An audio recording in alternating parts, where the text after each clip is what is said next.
Okay, I'm back with Kenji Gallo. This is Jamie Hope with Signed, Sealed, and Delivered. And we were just talking, we were in the thick of you wearing a wire against the mafia. And so one of the things that was interesting to me is you said that you were no longer a criminal because you had this laundry list of things you couldn't do while wearing a wire. So basically, you couldn't commit crimes while wearing a wire. And yet, at the same time, if you're working for the mob, I'm assuming they're going to expect you to commit crimes. So what a catch 22 to be in. Explain how that looked. So like I turned in all the money that I made from gambling, from the bookmaking. I turned it in. Like I never profited from that. Other things like if they asked to give me money to loan out, I would just pay the interest on the money. I wouldn't actually loan it to anyone. So I wasn't Shylocking anymore. I was just fake Shylocking. And when they would ask me to do things, I would just get out of it because I had done so many bad things in the past that no one doubted that I was capable of doing things. And so I would just be like, hey man, I got something else going on. And other things like when there's like a lot of things would come up. So people would give me guns, just give them to me because I'm good for the money. And so I would turn those into the feds.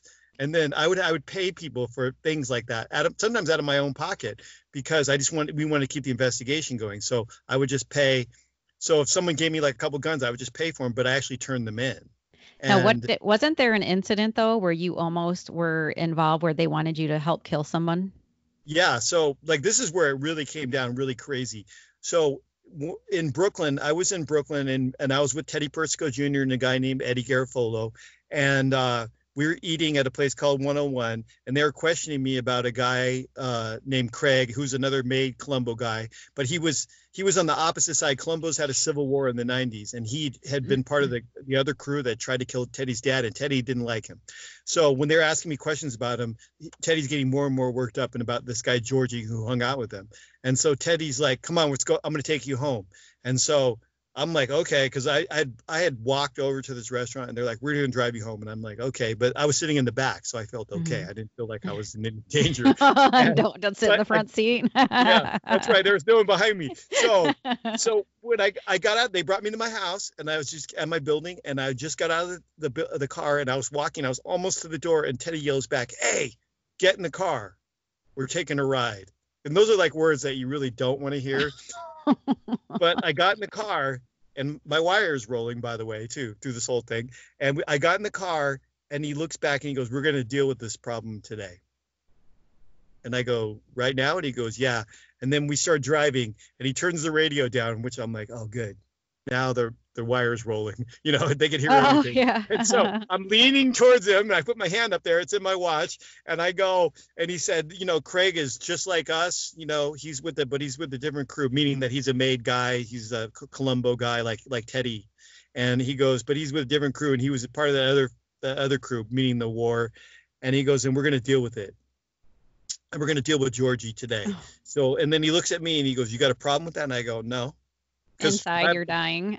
Yeah, because if I have a problem with it, believe me, I'm done. And I'm thinking in my mind, like, how am I going to get away? Can I make a call to the feds and tell them? Because this is like late in the afternoon, and we go to Teddy. Are they following you at all, or is it they're not tracking you in real time necessarily? So it's not like they're hearing you and they're like, okay, we got to get Kenji out of there. They're not present anywhere. No, and that's like a falsehood that you see on TV all the time. There's no one behind you. You have no backup. No one knows where you are. Ooh, that makes it worse. And so we started driving. We went to Teddy's mom's house, and when we got there, it was so weird and surreal because his mom's like, ask me if I want some food. It's like a movie. It's like, she wants some food. Here, sit down, have some water.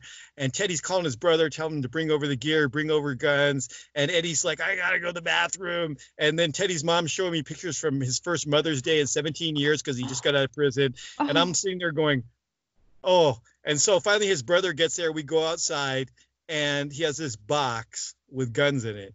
And I mean, it's pretty pitiful. I mean, I'm telling you. Man, you must have just felt so freaked out inside. I mean, I would have melted. I was like freaking out, and I was looking at the guns going, man, this is pretty sad, and I feel bad, and this is going to end up bad. So they're taking out guns. Teddy gets a gun out. His brother has one. This other kid, Frankie, has one.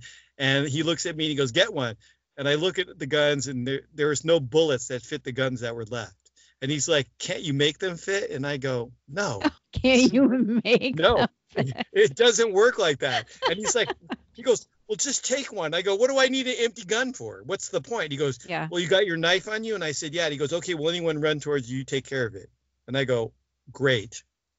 So now we're rolling, and now I'm really worried because the FBI said, like, don't take part in any violence. Like, what are we going to do? So we're rolling towards the Brooklyn, this restaurant where he told the guy to meet. He tried to make the guy meet him close by his mom's house, but apparently they have killed someone there before. So the guy did not want to come there. He wanted to meet in public. So Craig's like, "I already parked my car at valet. We're down at this restaurant." So he's like, "Okay, I'm gonna grab this kid. I'm gonna take him by the water. And if anyone does anything, you be over there. My brother's gonna be across the street."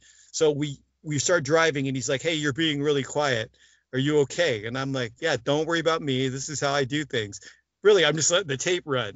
So and like recording everything. And so we come up over this like little rise to where the restaurant is, and I'm not kidding you. There is a full New York Fire Department hook and ladder, and a paramedic, and two cop cars, and an ambulance, and they are wheeling a guy out of the restaurant next door. I am not kidding. And I'm thinking in my mind, the feds are really listening to me. And then Teddy's like, he starts freaking out. He's like, "We haven't even done anything yet, and they're already here." And he's like, "Okay." To me, he goes, "Go out and tell my brother that it's off, but I'm still going to go talk to this kid." And I go, "Okay." And he goes, "Go do it." So I'm looking for his brother. I can't see him. And then finally I see his brother standing across the street from the restaurant with this guy, Frankie, and they got socks on their hands because they don't have gloves. They have sock. They have a sock on their hand. Why? And because they're going to use that as a glove to hold the gun. And I go, so I tell him, I run over there and I tell him it's off. And they're like, "Hey, Teddy didn't tell us. We're going to do what we got to do." And I go, "It's off." And so finally I see their other brother, Danny, and I told him, "Hey, go over there and tell, the kids that it's off." And he did. And then Teddy comes back to me. He goes, "Look, Craig's pretty pissed off. I smoothed it over with him, but don't ever turn your back on him anymore." And I go, "Well, what's that mean?" Yeah. And so, like, he's like, "Well, he's a killer, and he's probably not taking this good." And I'm like, "Well, dude, this is not good." And so after that, they just dropped me up at home. That ended that. But I recorded this whole thing. Like it ended up being like a 13-hour tape, but from start to finish, it gave the feds an excellent look into how they set up a hit and what they do. I cannot believe, man, someone must have seriously been looking out for you with that because, I mean, knowing where you're at now spiritually and everything, it seems like, God's like, he'll get out of this because that is like a serious like movie line. I mean, that is a scenario you see straight up in the movies. That is so crazy. And so, you got out of that, thankfully. And then how did your time end with wearing a wire? What did that look like? Well, I got called for a meeting into a restaurant by an older guy named Manny, who I did business with and everything else. And he asked me to come to this diner. I went to the diner, and again, bad thing. They guided me to a closed off section of this diner. It's just high. And he starts yelling at me, and he's like, "Did you tell Edward and Teddy that I'm laundering money for you?" And I go, "No." And then he's like getting increasingly working himself up and getting, more mad and more mad. I can see what he's doing. He's trying to, to do something to me, but he's working himself up. And he says, and I'm like smirking because I'm thinking in my mind, "Hey, I could just play you back the wire and tell you I didn't say anything like this." Right. But because I really didn't. And then he's working himself up, and then he threatened me. Then he said, he goes, "If you smirk one more time, I'm going to punch you in the face." And then I go, and at this point I was tired of it. I'm tired of all these criminals. And I go, "If you punch me, I will knock you out and knock out all your teeth. That's it." And I go, and now the meeting, and he's like, starts screaming at me like, "You would do that?" Because that's like a cardinal sin in that world. I can't raise my hands to a made guy. And I was just an associate. And I go, I don't care. I'll knock you out, get on a plane and leave tomorrow. I don't care. And so I go, "This meeting's over. I'm out of here." So I went out. So he starts chasing after me, and he's trying to grab my arm. And I'm like, "Dude, don't touch me. I'm telling you, don't touch me." And so when I got out the door, I could see my car, and then there's an abandoned gas station across from this across from it, and right behind the abandoned gas station was the same two kids that were on the corner that were going to be shooters, and they were in a Honda, like not their car, like probably a stolen car. So and they I'm were like, setting you up? yeah, they were setting me up, and I'm like, so I at this point, you know, legally or not legally, I had a gun underneath the seat of my car, and all I could think of was to get to my truck and reach underneath there and grab it, because it's like, you know, it's pretty much almost at shoulder level, because my truck was higher, and I hit remote start, because everyone has a remote start where it's cold, especially in New York. Right. And I unlocked the doors, and I'm just like, I got 20 steps. If I could just get that, I could put the car in between me and those two guys, and Manny's behind me, but he's not going to be a problem. I'll take care of him. And so I just started walking briskly to the car, and then Manny disappeared, but then he drove his car in front of me and tried to pull me into his car. Like, he had this Porsche, like one of those Porsche Cayennes, like the SUV, and he tried to pull me in, and I grabbed him, I pushed him off, and then I made the step to my car, and I grabbed the gun, and then I was like, okay, lock the door, and no one's stopping me. And I'm like, and like their little cars, I go, I'm going to knock them right off the road. I'm going to get on the Belt Parkway. I got on the Belt Parkway, and I headed to Manhattan, and I was like, that's it. I'm never going back. I don't care what the feds say. Did you drive straight to the feds? Oh, I drove to Manhattan, and I told them what happened, and they wanted me to still contact with them. But then Manny called me later that night and like started yelling at me again. And I just like, I had it up to here. And I just told him, that's it. I just cussed him out and told him like what I do. And so for days and weeks after that, they were all trying to get a hold of me. Like I went immediately to Canada, and they were trying to find out where I was and drive up there supposedly. And of course, I'm not going to tell them where I'm at. Yeah. I got snowed in, and then I never went back to Brooklyn. They people stole stuff from my house. They took one of my cars, and they blocked it in. The feds found it later in somewhere else blocked in. And my other car was at the airport, and I ended up getting that back, and I had to get rid of that too. But that was it. That was my last time. And then you went into witness protection after that, didn't you? Oh, I spent many months in limbo. And yes, I was a protected witness, and really there's no protection. You just go to a safe house, and they tell you, the U.S. Marshals tell you, don't give us any trouble. This is your per diem, and we're going to come check on you. And at first they check on you like once a week, then it gets to be twice a week, then it becomes once a month, then it becomes once every other month. And this time, at this point, I have no car, no job, no identification that they know of.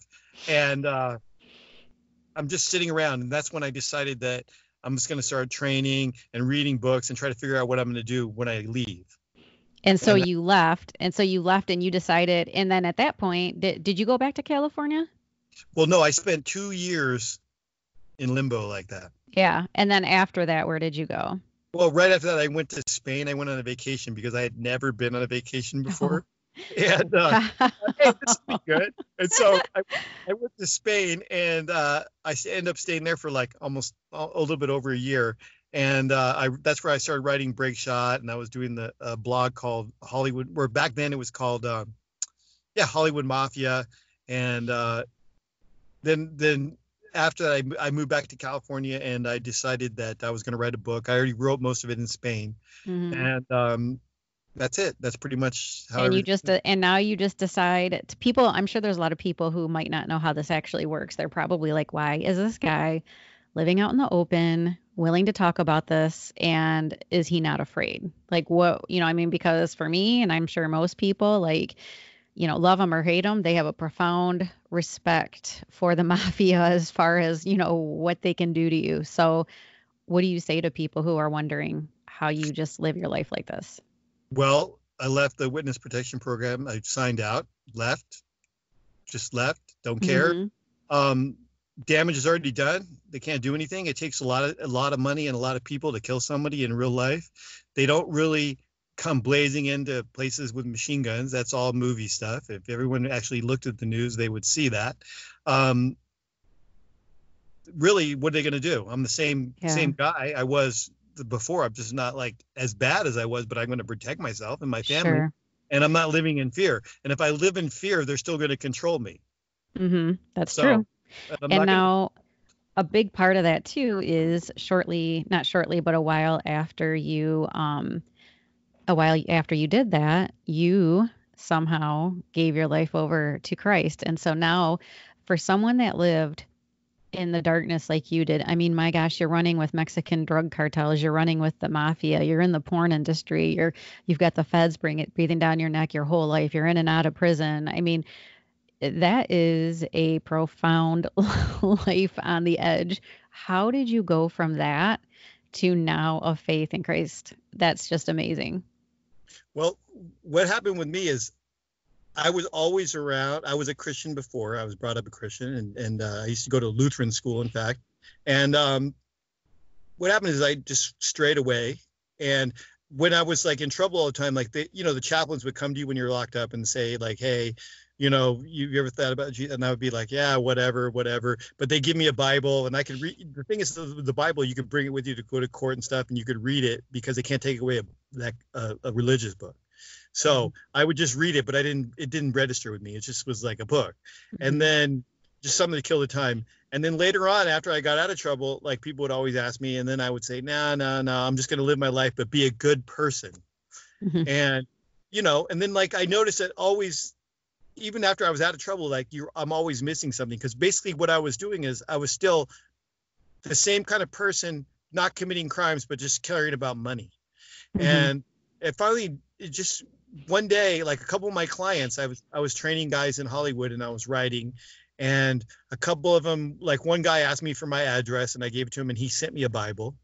I mean, just out of the blue. And then another actor, well-known guy, took me out to lunch, and he goes, you're a spiritual guy. And then and I was like, oh no, he trapped me. You know what I mean? Like he's gonna beat this down. And I'm like, but I was like, I should just leave. But he's such a nice guy that I was like, okay, I'll just, it's just a lunch. But he only told me the story about himself and then never brought it up.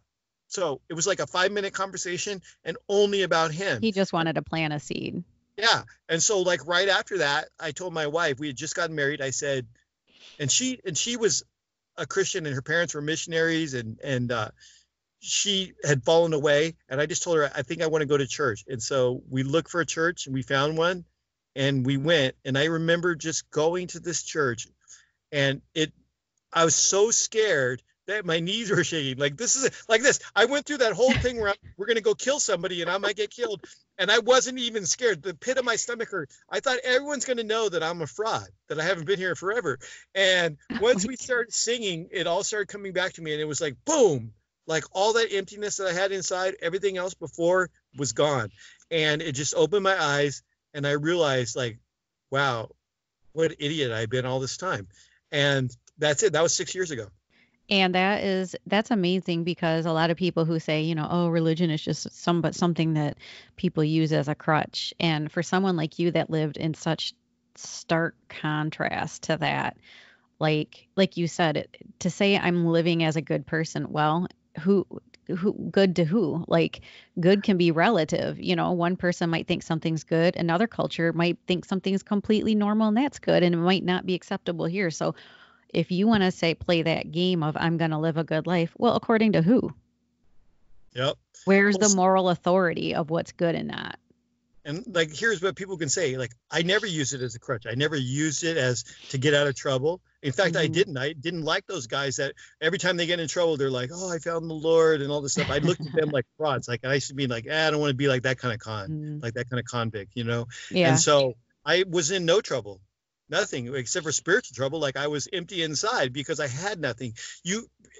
We all tend to think, especially here in the United States and now with everything new, all these younger generations, they think like, I'll just be a good person, karma. They always say karma, but they don't even know what it is. Right. And it's like, you have to have something greater than yourself. And once you understand that it's not up to you, like your choice is up to you, but you need something else. You need a moral authority. You need rules in life, and you have to live by them.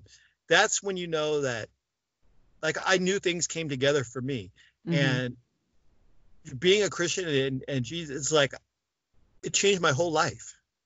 Mine too. I mean, I was raised Catholic, but I was definitely not even anywhere near what you were. But like, I got into a lot of trouble. I was a little bit of a hoodlum back in the day myself. And, I always knew there was a God, but like I definitely was not living for that. But I can tell you what, like when I did become a Christian follower of Christ, relationship with him, like, yeah, it's not just like behavior modification. There's like really kind of a supernatural feeling there, like presence, like it's unexplainable. So people that think you're just looking at the Bible and, becoming a Bible thumper and using it as a crutch, it's like, no, there's actually something really supernatural about the whole situation. And me and my family, we have been through like a lot of things that could have broken a lot of people. And it was profoundly helpful. And, to be able to go through those things with having God there, I can't even describe.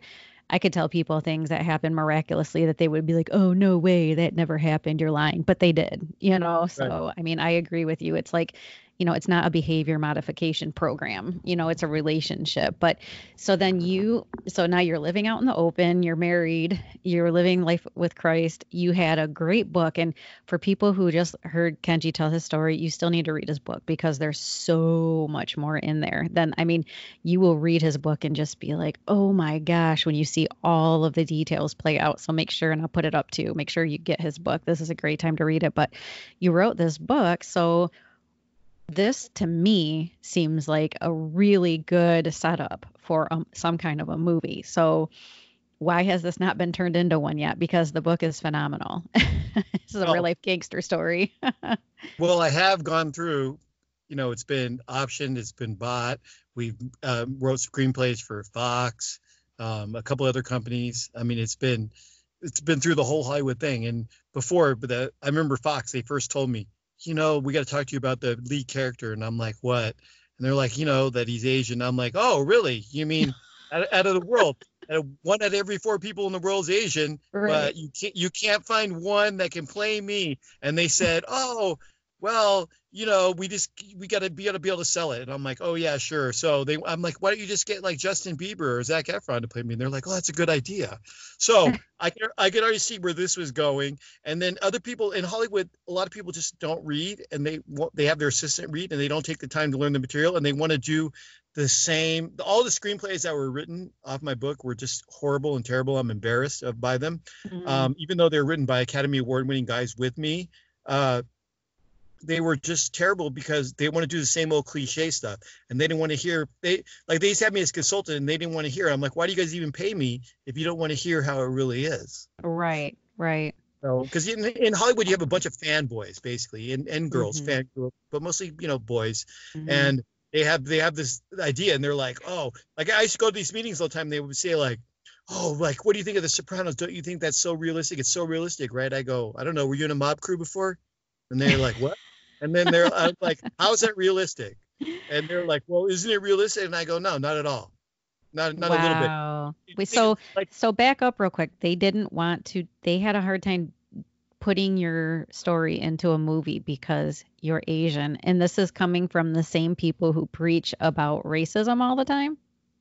oh, clearly like this. Look at all their movies. You just recently, are you even seeing any Asian people carrying movies? Even look at Hawaii Five-O. Okay, you reboot a series, and everybody in the poster, they're all white people. In the way in the back, you got one Asian guy, Daniel Day Kim. It's like Yeah. it's about Hawaii.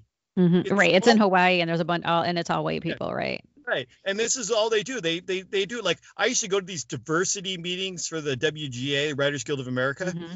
and it would be like me, this other Asian guy who I know, like no, like one Latin, uh, maybe a couple African Americans, and the rest of them were like all white women. And I would say, well, why are they all here? And they're like, oh, because they're minorities too. And I'm like, oh yeah, where'd they go? Princeton, Brown, Duke, and then that's what I would get. And I would say like this, and this is it. That's all they do is they just give it lip service, and it's like a joke. They only care about, and people will probably get mad at me for saying this, but they only care about, like, when they say you're racist, they only care about one culture. That's it. Hmm. Yeah. African American. If you don't, it doesn't matter if you're like this. I used to always say, yeah, where's the Asian American entertainment channel? Yeah. Yeah. Oh, Yeah. wait, you don't have, where's the Asian History Month? Oh, we don't have one. And then I go, all you do is make movies about slavery, but like, hey, my dad was in a Japanese American prison camp with his family, and they're American citizens, and that was like, they're still alive. This is like in this in this century back those then. internment camps. You never ever see movies about those ever. And what people don't realize about that, there's a lot of people that might even be watching that didn't know during World War II, we put a lot of Japanese people, friends of my grandparents, one of them got put in there, and they take your property and everything, and they never gave it back. No, they lost. My family lost everything. They were allowed to carry 2 suitcases for the whole family. So mom, my grandma and grandpa, my dad and his sister were allowed to take 2 suitcases. My uncle George ended up going to prison because he didn't go to camp, and both my dad and Uncle George were released to fight in the army. So they couldn't be trusted to be on the street, and they couldn't have any property, but they were okay to go to Europe to fight. So, and no one ever talks about that. And then it didn't just end after World War II. It kept on going. You can look it up. It's the Asian Land Acts. They weren't even allowed to buy land until the 1960s. And this is something, and again, this is something that, like you said, I mean, it seems like it's always black on white issues, but you guys got left out, and you guys got railed pretty hard there too yourselves. And now Hollywood, they don't even, like you said, I mean, for them to say to you, oh, we don't know if we can find an Asian to play you like that. What? And you would think with a story like yours, how unique is that? You were an Asian involved in the mafia and drug cartels. I mean, come on, like that just seems to me like a gold mine right there. But I mean, that's what I said. You're taking away the hook of the story. The thing that's not like a mob story is the fact that look at me. Do I belong? Oh, clearly. So that was my thing. But they're just interested. They're interested in telling their own story and their own agenda with the same guns and the same stupid suits that these people wear, and they don't want to change it. Right. And then we obviously get the same movie, different variations, but they're all kind of the same. I mean, we have Casino, we have Goodfellas, we have Godfather. I mean, they just came out with an Irishman.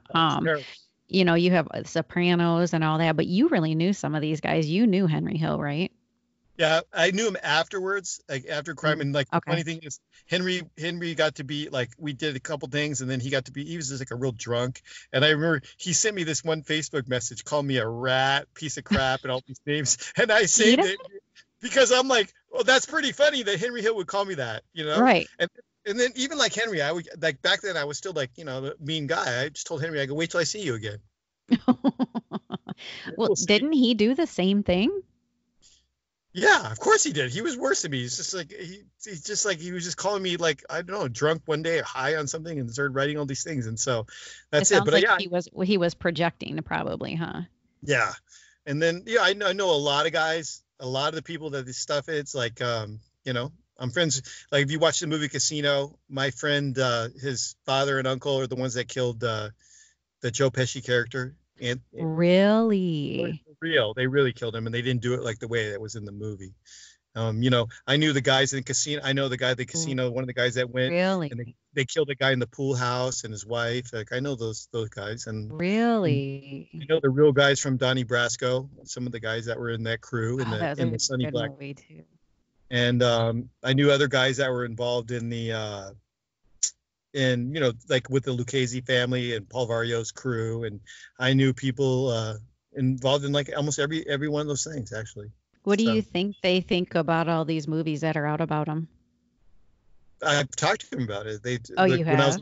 When we were on the street, yeah. They used to just laugh. They'd be like, "Oh, they never got that right," and like secretly they would like it though, because you in the mob, and when you're in that life, you don't tell people like, "Hey, I'm a mobster." Right. They just have to figure it out like for themselves. But this is like advertisement for them. Yeah. For real.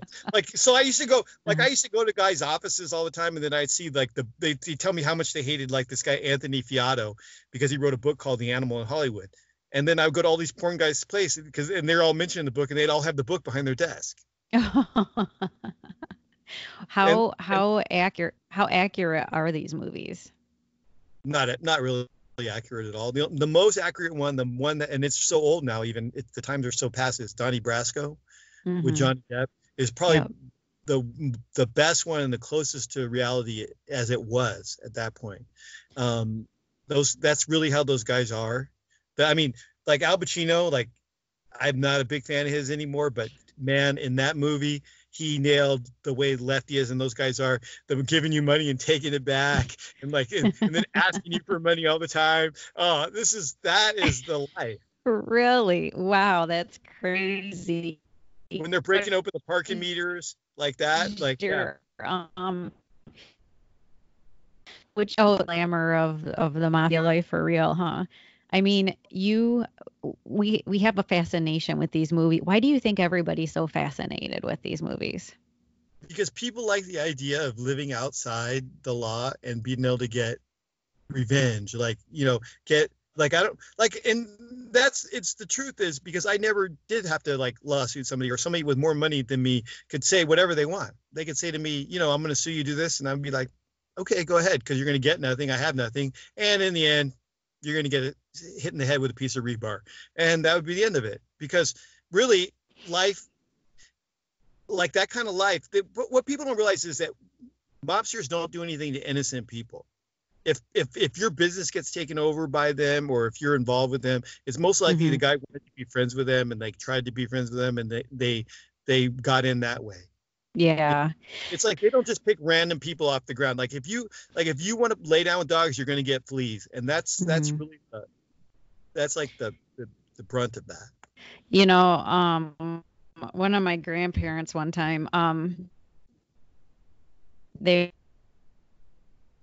were in a city, these people, and I guess he was people respected him, like my granddad. I mean, one time he got his hubcap stolen off his car, and people knew he was a made man, and I don't remember if it was I think it was one of the higher ups in their organization, and he saw that my granddad had his hubcap stolen. He's like, "Hey, those back for you." My granddad was like, "Yeah, no, I'm okay." Yeah. Like, he's a favor, you do me a favor. Right. There's nothing for free, and like you don't want to take it, and like people let these people in, and then that's what happens. But that's what the thought was behind it. Like, yeah, no, like I don't want you to get my hubcaps back because I don't want to owe you a favor. So is that really how they would do it though? Yeah.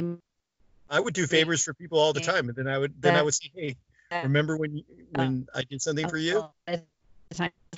Right. So would you say that's a more truthful part of the movies? A lot of times you see businesses from people that are not in businesses are building, but really what probably happened was they did a favor for them and then they owed them. Is that how they kind of set it up? Yeah. They try to get in with you like this. Hey, you need something, you need some help. And then when you come back, you're like, hey, remember that time I did this for you? Now I need something. Yeah. I thought that was probably a true part of the story. So which ones are the movies or shows that you hate the most? Like, which ones are you just like, come on, man, that's just so ridiculous? Well, I don't really watch many of those anymore because I just can't watch them. I can't watch like constant crime movies where they just have unlimited bullets and they fire guns and they all carry guns. Like, first of all, we never carry guns. You only come dressed. That's what they call it, dressed, or bring your cousin with you or whatever. Or if you're going to do work, which means that you're going to rob something or kill someone or shoot someone. That's it. Other than that, it's actually a huge. It's like a huge no-no to wear a gun to a meeting or something like that. They don't want you to have it. It's not a toy. It's not meant to be shown and carried around because otherwise then it has your DNA fingerprints on it. What good is it? And so Hollywood shows all these people like machine guns and these expensive pistols. Well, once you shoot it once, you got to throw it away. So what was the point of having that $1,000 Glock, or whatever? What's the point? Then they ask me in Hollywood, well, what would you carry? I go, I don't know, something I get for $50, $100. And they're like, why? And I go, because if I can't kill you in 6 or 8 shots, what's the point? I'm gonna throw it away. I'm gonna throw it away anyway. It's got to be crushed, burned, slapped, destroyed. I got to make it disappear. So why do I want something real fancy for? I got to throw it away. So go ahead. That's it. They didn't like that. Are there any other things that you see in these movies that you think are just so off? I mean, obviously that's a big one, but I didn't know if there's anything you could think of offhand that you're like, really? Yeah, no. The fact that they have these guys in suits going out to collect money and stuff, we're suit and tie. Look, John Gotti dressed like that, and believe me, he was pretty much the end of that. But he didn't do it when he's going to do work. And all the other guys, like, yeah, when I was a kid in the 70s, I used to have to wear a suit to get on the airplane. Okay, we wore a suit everywhere. When I went out to dinner, my dad wore a suit to work. It's not like that anymore. America doesn't do that. We wear jeans and t-shirts.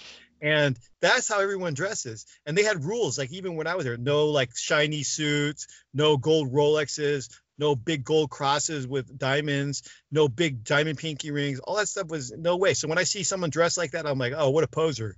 You can point them out that they're actually not one because of how they're dressed. Yeah. Like I've had guys come to me and like pretend like they're kind of being the lobster. And I was like, wow, that's a nice Rolex, a nice ring. I could probably take that and get like 30 grand for it. And that's how a real mobster thinks. They're like, wow, I could just take that from him. Wow. What did you think of The Godfather? Did you see The Godfather? Of course, many times. I liked it as a drama and as a movie. It's probably one of the better movies, well written, great family drama, has all the tension there, you know, between brothers and like the guy trying to get out. I mean, it's just great for the time period. I wasn't around the mob like in the 40s and 50s, but I mean, it's just a great all around good. What about Casino?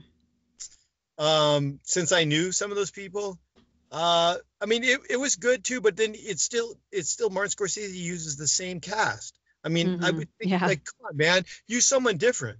It's just like continuation of Goodfellas. Other than that, it was decent and you know, pretty good. They got a lot of the facts wrong, which is amazing because the people who are actually around, they did it.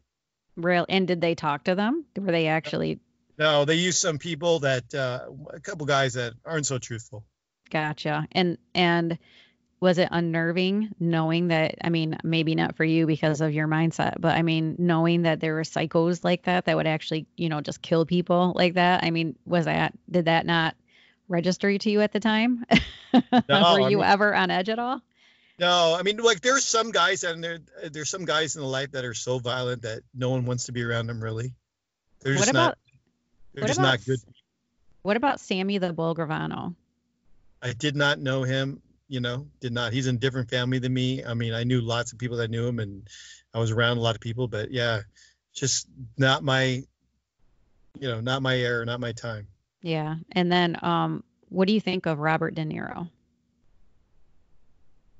Dude, like he used to make good movies and now he's just a character of himself and he just like on and on about everything. I don't know what it is with all these guys, like they and women, they meet like some kind of success, financial or both, and like, you know, they get in the public eye and then they have to tell us how to live all the time. It's like, dude, look at yourself first and then tell us. But like, I don't understand like this, like you Michael Bloomberg, you get like billions of dollars and then you have to tell us how we have to live, what we have to do. Oh, but I have armed guards because I'm an important person, but you can't have a gun. And you need to like do all this, but I can fly around on my private jet every weekend back to New York or to my private island in the Bahamas. Right. Yeah. Like, I don't understand. Like, that's where Robert De Niro is. Like, he lost me as a fan because like, I don't care what he thinks. Right. And I'm tired of him cussing and everything else and telling me like how I don't do this and how I don't do that. But yet they could just hop on private planes or private yachts and go wherever they want. But I'm using too much carbon. Right, exactly. It just seems like they're projecting when they do that, doesn't it? Like they're trying to project and deflect. You know, like, okay, I'm going to sit there and talk about what everybody else is doing so that they're not paying attention to me, when if they had half a brain cell, they would realize that they're actually putting more attention on themselves and they're subjecting themselves to more scrutiny by trying to tell other people how to live. Like, how's that working for you, genius? You know, so right. All you need to do is look how they all turn out. Exactly. Let's look at Harvey Weinstein. Right. Honestly, I feel like there is definitely going to be a reckoning with some of this stuff. And my thought is maybe some of these people are doing things that they know they shouldn't be doing. And they probably know that their time might be short. So they're like acting out in really weird ways. That's just my thought. But I guess we'll see what happens, huh? Time will tell. In my experience, what goes around comes around. That is so true. I think you're right there. Yeah. And now just to wrap up, I'll let you get going here, and I really appreciate you taking the time to come on. I might have to have you come on some other time and just talk because you're a fascinating person. But what are you doing now? Well, right now I'm on lockdown like everyone else. When you're not on lockdown. I'm on shelter in place. But I mean, right now I wrote another book. I still write. I put out stuff, and I own a gym. I do boxing training and private training, and that's about it. I do a Parkinson's program. I teach boxing for Parkinson's called Rock Steady Boxing. So. Nice. And with your writing, you actually, I think you, besides your book, and optioning that, you've written some other things that have been picked up, haven't you? Yeah, I sold 3 screenplays. I sold this thing to History Channel called The Gunfighter. They're probably never going to make them, but they bought them, and I was paid. That's great. Hey, that's great. Give me money. Yeah. I wrote a second book. It's just now that I have time, I'll be finishing editing it this next couple weeks. And fiction or nonfiction? No, it's nonfiction. It's about my life and about coming to Christ afterwards and everything that happened since I left. That's great. And maybe God was just waiting for you to write that to actually get your movie made so that can, encompass that part of your life too, So that's what I do. Maybe, well, we'll have to try to make a concerted effort to, rally people to say, make Kenji's movie. Cause I mean, that would make a really good movie. I mean, and again, everybody should read Break Shot. Right? That's the book, Break Shot.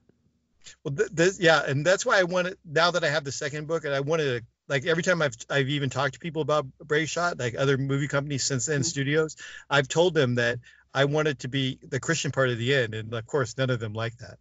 Oh, of course not. But I mean, there are a lot of, if they would see now, obviously Christian movies are becoming very popular, and this could be more. This to me is completely mainstream. It most certainly wouldn't be PG or PG-13, but there's some people I know, obviously I'm a screenwriter too. I'll have to put you on their radar because they're people that are well known. And I think that they're always looking for good movies. And I mean, yours would be perfect for that. And I think that they would be okay making an Asian the main character. Yeah. That is so crazy to me.